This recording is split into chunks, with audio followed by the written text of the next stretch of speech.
Hello বন্ধুরা, good evening. কেমন আছো তোমরা সবাই? আশা করি সবাই ভালো আছে। আমার মোটামুটি চলে যাচ্ছে। সন্ধ্যা মানে সবারই তো একটু মনে চায় যে একটু অন্যরকম খাই। রেগুলার একঘেয়েমি যেমন সব কিছু ভালো লাগে না, তেমনই রোজকার বাইরে গিয়ে খাওয়ার মতনও পরিস্থিতি থাকে না। ঠিক তার জন্যই আজকে তোমাদের সামনে বানিয়ে দেখাবো এগ চিকেন চাউমিন। চলো তাহলে আর বেশি লেট না করে রেসিপিটা শুরু করা যাক।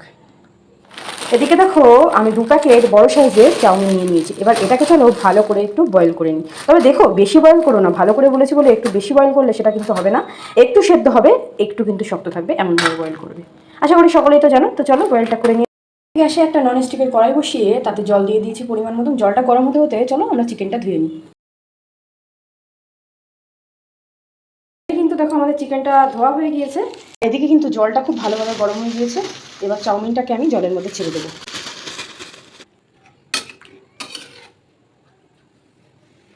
ব্যাস, চাউমিনটা কিন্তু অলমোস্ট হয়ে গিয়েছে। আমি চাউমিনটার ভালো করে জল ঝরিয়ে নিলাম।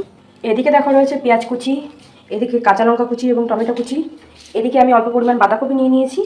ক্যাপসিকামগুলোকেও একটু লম্বা লম্বা করে কেটে এবং গাজরগুলোকেও লম্বা লম্বা করে কেটে নিয়েছি।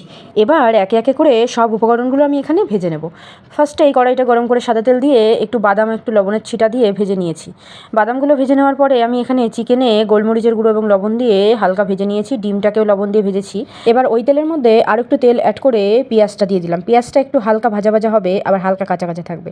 তারপরে ওই যে টমেটো কুচি আর লঙ্কা কুচিটা দিয়ে দিলাম। এটাও হালকা হালকা ভাজা হবে। মনে রাখবি, সব কিছু কিন্তু হালকা ভাজা হবে। তারপরে একে একে গাজর, ক্যাপসিকাম, বাঁধাকপি সব কিছুই কিন্তু আমি একে একে করে ভেজে নেব। আর এতে কিন্তু আমি পরিমাণ মতন একটু লবণ দিয়ে দিয়েছিলাম, যেহেতু পরে আবার দিতে হবে। তো লবণ দিয়ে ভেজে নেওয়ার পরে ভেজে রাখা চিকেন, ডিম এবং বাদামটাকেও আমি দিয়ে দিয়েছি। এবার ভালো করে ভেজে নিয়ে চাউমিনটাকে দিয়ে দেবো। ব্যাস, এবার চাউমিনটাকে ভালো করে মিক্স করে নাও, এপিট ওপিট করে ভালো করে একটা জগা খিচুড়ি মতন করে নাও। মানে গলাতে হবে না, এমনি বলছি, মিশিয়ে নাও।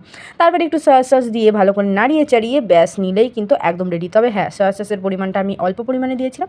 তোমরা চাইলে কিন্তু একটু কালারের জন্য একটু বেশিও দিতে পারো। তো একদম রেডি। ভিডিওটা কেমন লাগলো, রেসিপিটা কেমন লাগলো অবশ্যই জানিও। আর কারা কেমনভাবে এগ চিকেন চাউমিন বানাও সেটাও বলো, কারা কারা খেতে ভালোবাসো সেটাও জানিও। তো আমার রেসিপিটা যদি তোমাদের ভালো লেগে থাকে অবশ্যই বাড়িতে একবার ট্রাই করো। ভিডিওটা ভালো লাগলে একটা লাইক, কমেন্ট, শেয়ার করে দিও। টাটা।